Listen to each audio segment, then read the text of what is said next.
आज हम आपको हिमाचल प्रदेश के बहुत ही खूबसूरत ज़िले किन्नौर के बारे में बताएंगे, जो कि किन्नौरी एप्पल और मोस्ट डेंजरस रोड NH5, जिसे old Tibetan road of India के नाम से भी जाना जाता है। इसका मुख्यालय रिकांगपिओ में है। ये हिमाचल प्रदेश के पूर्वोत्तर के कोने में स्थित है तथा पूर्व में तिब्बत से घिरा हुआ है। सांगला घाटी हिमाचल प्रदेश के किन्नौर जिले में स्थित है। इसे देश की सबसे खूबसूरत घाटियों में से एक माना जाता है। तिब्बती में सांगला शब्द का अर्थ है प्रकाश का मार्ग, जो दिन के दौरान सूरज की रोशनी प्राप्त करने वाली घाटी को संदर्भित करता है। पर्यटकों को इस क्षेत्र में प्रवेश करने से पहले प्रतिबंधित किया गया था, क्योंकि यह तिब्बती सीमा के नज़दीक स्थित था। आप यहां से किन्नर कैलाश की चोटी को भी देख सकते हैं। बसपा नदी घाटी से बहती हुई निकलती है, इसलिए इसे बसपा घाटी के नाम से भी जाना जाता है।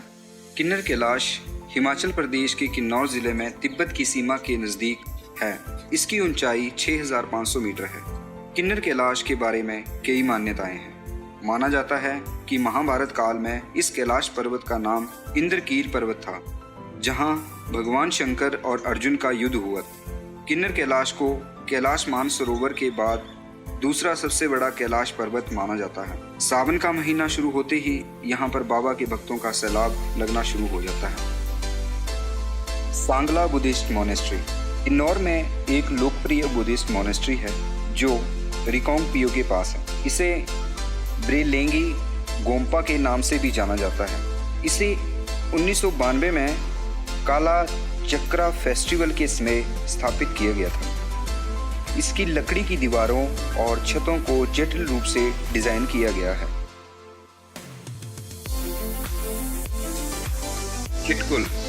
चिटकुल हिमाचल प्रदेश के किन्नौर जिले में बसपा घाटी का अंतिम और सबसे ऊंचा गांव। सर्दियों में यह गांव पूरा बर्फ के साथ ढका हुआ होता है। गांववासी निचले क्षेत्रों में पलायन कर जाते हैं। Atmospheric science at IIT Delhi के अनुसार यहाँ की हवा सबसे स्वच्छ हवा मानी जाती है। हिंदुस्तान का आखिरी ढाबा किन्नौर जिले के चिटकुल गांव में एक हिंदुस्तान का आखिरी ढाबा के नाम से एक ढाबा है। यह ढाबा टूरिस्ट के लिए आकर्षण का विषय है, क्योंकि इस ढाबे पे कपिल शर्मा और सायरा अली खान जैसे कई सेलिब्रिटी आ चुके हैं।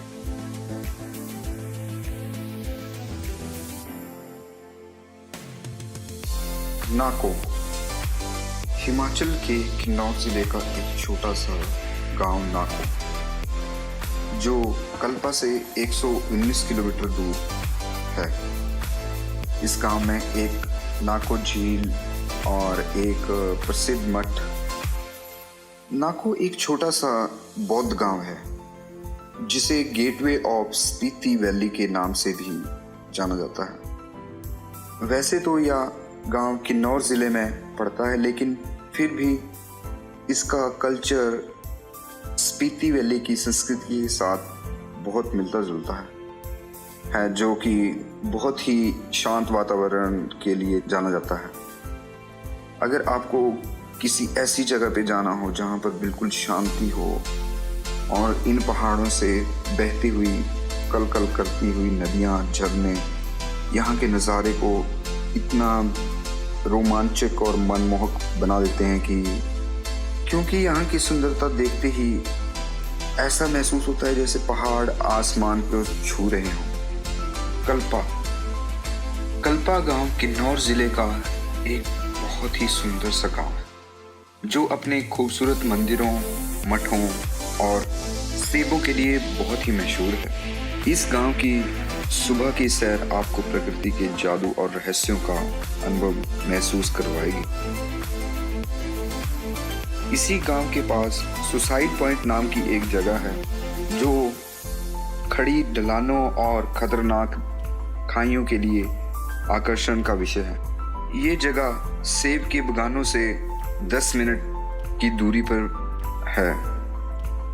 इसी के साथ यहाँ पर बुद्धिस्ट मोनेस्ट्री भी है। अगर आप किन्नौर घूमने जाएं तो कल्पा जरूर जाएं।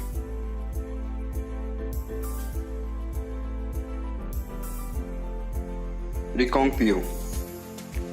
हिमाचल में पर्यटकों को सफ़र करते समय बहुत से ऐसी जगहें मिलती हैं जिनका नाम सुनते ही उनके बारे में जानने की इच्छा जाहिर होती है। रिकांगपिओ भी उन्हीं जगहों में से एक है। इसका नामकरण ITBP के द्वारा 1960 में किया गया था। रिकांगपिओ 2 शब्दों से मिलकर बना है, रिकांग और पिओ। रिकांगपिओ यहाँ के एक रिकांग खानदान का उपनाम था और क्वांगी परिवार की DC ऑफिस के साथ लगती ज़मीन को पिओ के नाम से जाना जाता था। इन 2 शब्दों को मिलाकर रिकांगपिओ नाम पड़ा। शिमला से रिकांगपिओ लगभग 265 किलोमीटर की दूरी पर है। बदसेरी गांव सांगला डिस्ट्रिक्ट से 40 किलोमीटर दूर पड़ता है। इस गांव में आप कैंपिंग का आनंद उठा सकते हैं। मूरांग भूनाग फेस्टिवल। भूनाग फेस्टिवल नसांग में 12 साल में एक बार मनाया जाता है।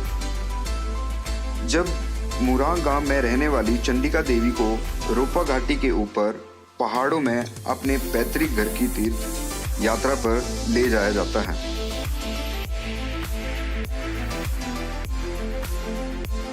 करचम डैम। करचम डैम सतलुज नदी पर बनाया गया है। यह एक हाइड्रोलिक पावर स्टेशन है। रिब्बा। रिब्बा प्रकृति से प्रेम करने वालों के लिए एक आदर्श जगह है। रिब्बा पाइन नट के लिए बहुत ही मशहूर है।